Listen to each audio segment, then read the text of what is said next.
Vamos a recibir en nuestro programa, lo comentábamos antes de ir a la pausa, un nuevo episodio de un caso de estafa en un alojamiento en nuestro país. Nuevamente se da hacia población inmigrante, en este caso son unos 20 ciudadanos cubanos que denuncian haber sido estafados por el dueño de una pensión. Los damnificados habían pagado el alquiler equivalente a 2 años por adelantado y el dueño del inmueble inició el desalojo de la pensión. Ya nos hemos referido a estos temas con la presencia de nuestro invitado, Juan Sereta, doctor Juan Sereta, del Consultorio Jurídico de la Facultad de Derecho de la Universidad de la República. Bueno, para dar cuenta nuevamente de una situación que se está volviendo frecuente. Sereta, buenos días, ¿cómo le va? Muy bien. Bien, está interiorizado, me imagino, de esta situación para bueno, ampliar. Se trata efectivamente de varias familias de Cuba. ¿Y qué suele ocurrir en estos Hay algunos casos? dominicanos también, no son solamente cubanos. Y es el dueño de la pensión que cobra el alquiler y luego decide desalojarlos. En realidad, el jueves nosotros recibimos en la noche en la clase a estas personas y vinieron con una serie de documentación. Entre ellos habían tomado conocimiento de cedulones que fijaban el lanzamiento para este lunes, para el día de ayer. Lo que sucede es que hay una persona que aparentemente es el propietario de esa finca que celebra un contrato, un aparente contrato con otra persona, con un tercero. Ese tercero subarrienda, digamos así, a los migrantes, pero el dueño original le inicia un juicio de desalojo a esa persona que a su vez después subarrienda. Al intermediario. Al intermediario. Entonces, en ese juicio los migrantes no participan ni están enterados hasta el final. Hasta que no llega un alguacil con la orden de lanzamiento, ellos no saben que existe un juicio. Y bueno, de alguna manera esto es una maniobra de estas dos personas, o por lo menos del que subarrienda, sabedor de que eventualmente va a ser prontamente desalojado, va a tener que ser lanzado de esa finca, y de igual manera subarrienda a estas personas pidiéndole por adelantado los alquileres, como no tienen garantía, y bueno, y ellos se encuentran con que han pago en algunos casos $5.000, en otros casos $6.000. Sí, hablamos de familias que vendieron todo antes de venirse a Uruguay. Sí, algunos nos contaban que vendieron su casa en Cuba en $8.000 y bueno, con ese dinero pagaron a los coyotes que los sacan de Cuba, en general por Guyana, y el resto del dinero lo invirtieron en asegurar su vivienda, ¿no? Ahora, que alguien tenga su propiedad y decida venderla o pasársela a otro para que la explote, en este caso como pensión, que esa persona lo haga.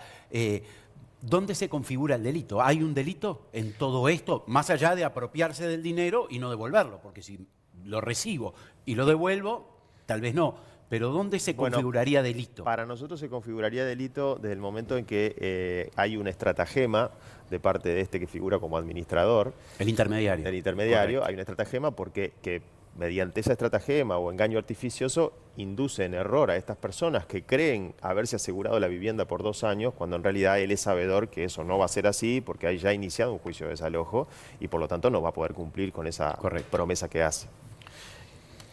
¿En qué terminan estas historias? Porque lamentablemente no es la primera de la que tenemos noticia y uno después en la prensa le pierde un poco el hilo a qué termina pasando. Pero por ejemplo en la anterior situación que me acuerdo que se dio en el barrio de Pocitos, ¿qué termina sucediendo con esas familias inmigrantes que son estafadas en nuestro país? Y que aparte, esto como paréntesis, en realidad si la estafa es por 2 pesos o 20.000 no tiene mucho que ver, pero no pagan poco. Pagan a veces cifras que son muy por encima del valor de mercado para poder arrendar ese espacio. Bueno, en realidad lo que sucede es que más allá de que nosotros hagamos en este caso o en el anterior la denuncia penal, el expediente penal, por más que prospere, no va a solucionar el problema de vivienda. Es decir, claro, eventualmente terminará con una persona formalizada por el delito de estafa, pero eso no les garantiza la vivienda, ni les devuelve el dinero, ni de ninguna manera. En el caso anterior, perdón, lo que encontramos fue una solución a propósito brindada por la Intendencia de Montevideo que generosamente se ocupó del tema y consiguió un lugar donde alojar provisionalmente a estas personas que todavía están ahí, mientras se instrumenta una solución más definitiva a través del Ministerio de Vivienda. Ahora nos vamos a enfrentar a lo mismo, a buscar una solución de emergencia, sobre todo para uno, por nosotros, además de hacer la denuncia por estafa, nos presentamos en los juzgados de los desalojos, que son varios juzgados diferentes, uno por cada apartamento, digamos, y planteamos defensas de que ellos no habían sido notificados, de que a su vez, aunque no se declarara la nulidad de ese expediente, se les prorrogara por razones de humanidad el desalojo. En algunos tuvimos éxito y ya ha sido prorrogado. En uno en particular, no tuvimos éxito, no se prorrogó el lanzamiento sigue firme, solo falta coordinar de nuevo con el alguacil para que se haga. Y ese es el caso que más nos preocupa hoy, porque se trata de una familia dominicana, joven, con una niña que tiene 11 días de nacida, y entonces tenemos que encontrar una solución para que ellos no queden en la calle. ¿Y cuánto pagaron, cuánto pagaron por el espacio en el que están viviendo? Ellos pagaron $6.000 por adelantado. Que cuando se da el caso, por ejemplo, vos decías de una familia con menores, en este caso una niña muy pequeña, además de la Intendencia por la solución habitacional, ¿no deberían intervenir otros ministerios? Bueno, en general, en realidad el ministerio comprometido con el derecho a la vivienda es el Ministerio de Vivienda, ¿no? O sea que una solución de vivienda tendríamos que buscar por ahí. La Intendencia, dentro de sus competencias, también puede dar una mano, porque obviamente esto pasa en Montevideo, etcétera, etcétera. Y en caso de emergencia, pero no ya a la búsqueda de una vivienda, sino a la búsqueda de un refugio, que sería la otra alternativa de absoluta emergencia, ahí podríamos recurrir también al MIDES. En el caso de estos migrantes y cualquier otro migrante que llegara, ¿hay lugares donde las personas que obviamente vienen en una situación de vulnerabilidad total, con los pocos ahorros o lo que tengan para poder llegar, hay lugares para recibir un asesoramiento, como el consultorio jurídico de la Facultad de Derecho, a nivel de inserción en el país para tratar de evitar este tipo de situaciones que las personas, bueno, de muy buena fe, aceptaron, dieron su dinero y después se encuentran con esta situación? ¿Hay alguna especie de colchón, de escudo que los provea de cierta seguridad para insertarse en una sociedad? Evidentemente hay poco, porque si no estas situaciones no se darían. Hay trabajo de la sociedad civil muy importante. Nosotros tenemos un convenio con la asociación Idas y Vueltas, que hace un trabajo muy importante en la zona de Ciudad Vieja, asesorando, generando lugares de encuentro para los migrantes y apoyándolos en la búsqueda de trabajo, en la búsqueda de soluciones habitacionales, etcétera. Pero son todos esfuerzos de la sociedad civil. Nosotros desde el consultorio también tenemos un espacio todos los martes de noche para asesorarlos. Pero ¿qué pasa? A nosotros en general vienen cuando ya tienen estos problemas. No los recibimos para darles un asesoramiento preventivo, digamos, sino que siempre estamos corriendo detrás de los problemas que se van generando. Ahora, sería bueno implementar algún sistema de apoyo para que cuando llegan a Uruguay sepan cómo son las reglas. Por ejemplo, estas personas firmaron documentos que no tienen ninguna validez en Uruguay, pero tal vez en su país de origen hubieran servido. Yo supongo que a los refugiados de Guantánamo, también a aquellas familias sirias, se les debe haber brindado tal vez un asesoramiento. ¿Te consta? Fue manejado a través de Cancillería, Presidencia de la República. Por supuesto que sí, quiero decir, existe la posibilidad de hacerlo y que no pasen este tipo de cosas, porque ellos están presentando un escrito en cada juzgado por cada apartamento, es una locura. Sí, con un lanzamiento ya fijado, ¿no? Por eso digo, el trabajo es gigante al lado de lo que se podía hacer al principio, antes de que pase todo esto. No, y poco efectivo, porque no logramos revertir estas situaciones. Es decir, lo ideal sería tener algún tipo de asesoramiento previo que les permita a ellos estar en mejores condiciones a la hora de negociar, de buscar una solución habitacional. Convengamos que las soluciones habitacionales para los migrantes recién llegados son muy difíciles. ¿Por qué? Porque ellos cuando llegan solicitan tramitar la residencia, pero hasta que no tienen la primera audiencia para la solicitud de residencia, ni siquiera entran en la categoría de residencia en trámite. Entonces están en una especie de limbo que no les permite acceder al trabajo formal. Entonces, como no pueden acceder al trabajo formal, no tienen garantía de alquiler.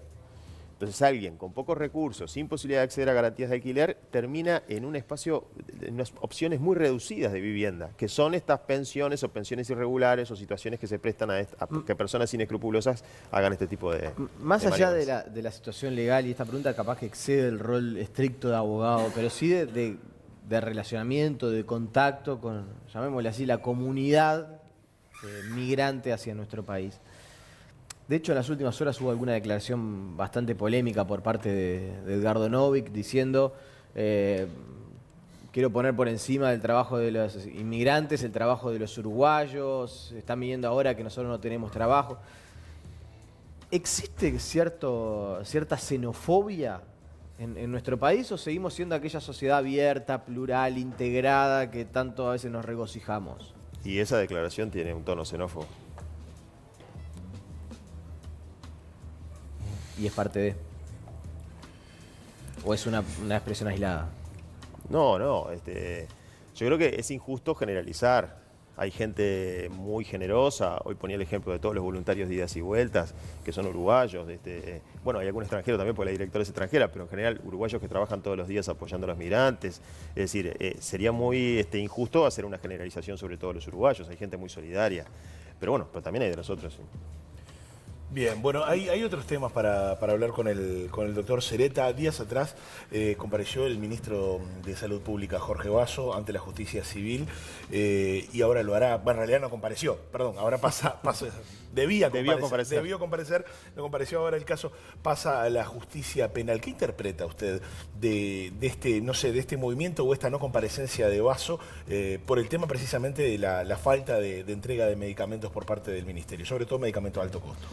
Bueno, en el caso concreto por el que fue citado, todo lo que generó su no comparecencia, etcétera, a la larga dio resultado porque la persona, la joven de 18 años que necesitaba el medicamento, lo recibió.